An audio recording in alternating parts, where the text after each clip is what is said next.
talk to you guys for a quick second about what I was just thinking about in regards to quitting my job, like fear of quitting.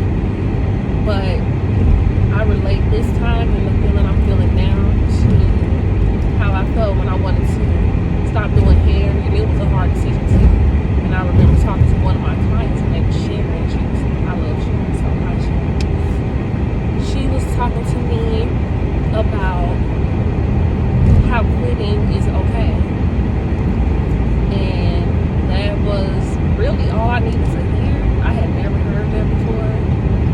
Like, as far as my family, I don't know. Now I'm starting to feel like that whole little spirit of fear is definitely passed on from my family, because my family lives in this fear of, you better not do that, and you better not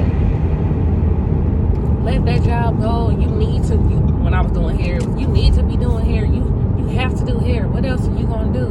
But they know me, right? They know I have a many talents that I can monetize with just a little help, probably a little support.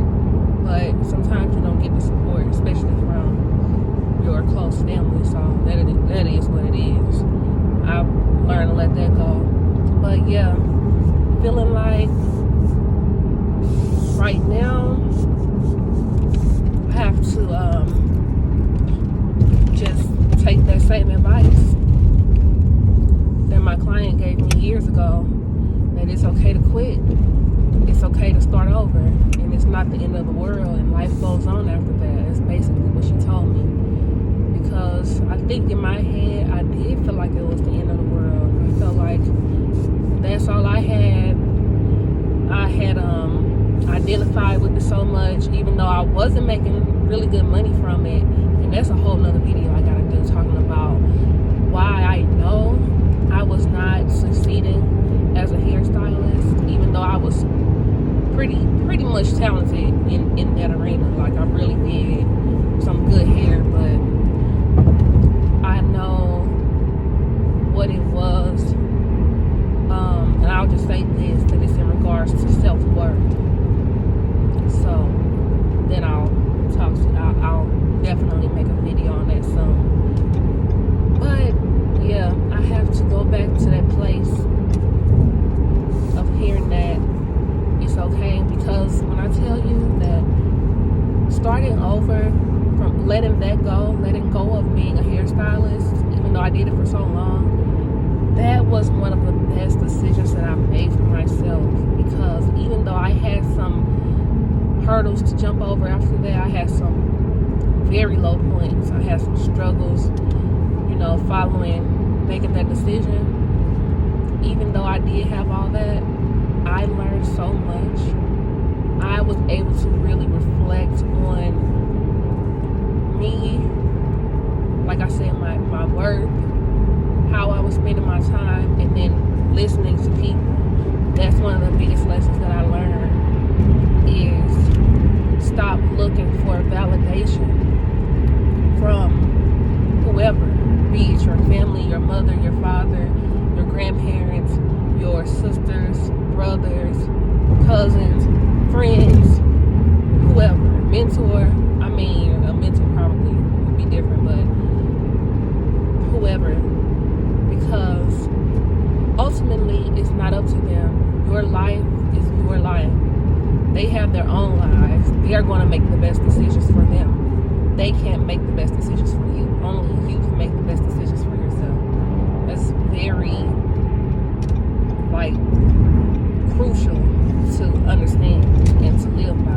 And I'm glad that I chose that route when I did, because if I hadn't, I think I never would have learned that lesson. I can't say for sure, but I know that played a huge role in me being able to learn not to seek validation from other people, not to really take much advice from other people, and not to try seek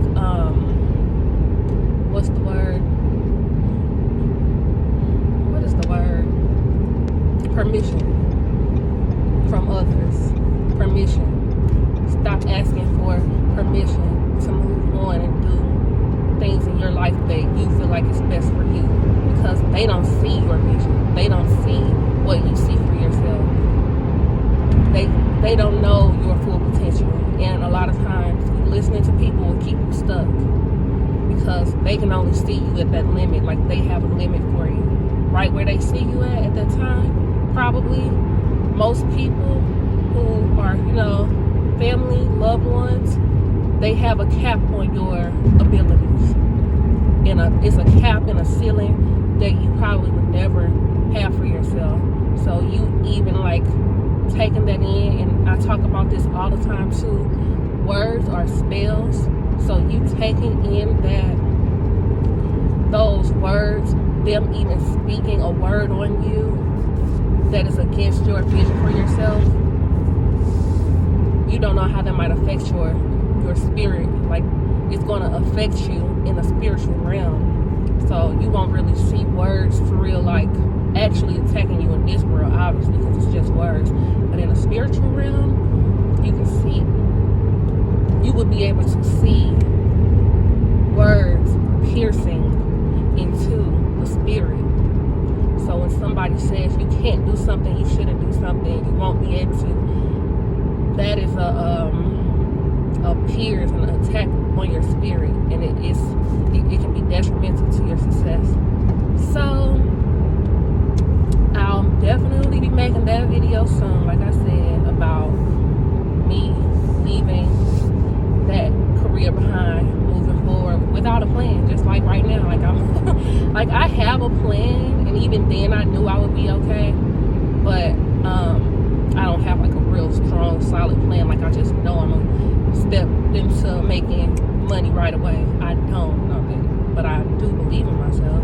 I do know that I'm not gonna be going backwards, because not only have I really honed in on some of my talents, learned a lot of skills, learned a lot of marketing, like valuable marketing strategies, but I wish trucks would not ride up on my ass like that. I really do. I'm doing 70. Damn. Please forgive me, because I have road rage, and I'm actually going to start doing 60, actually, just because he acting like that. So I lost my train of thought, obviously. That's that anger thing. That's why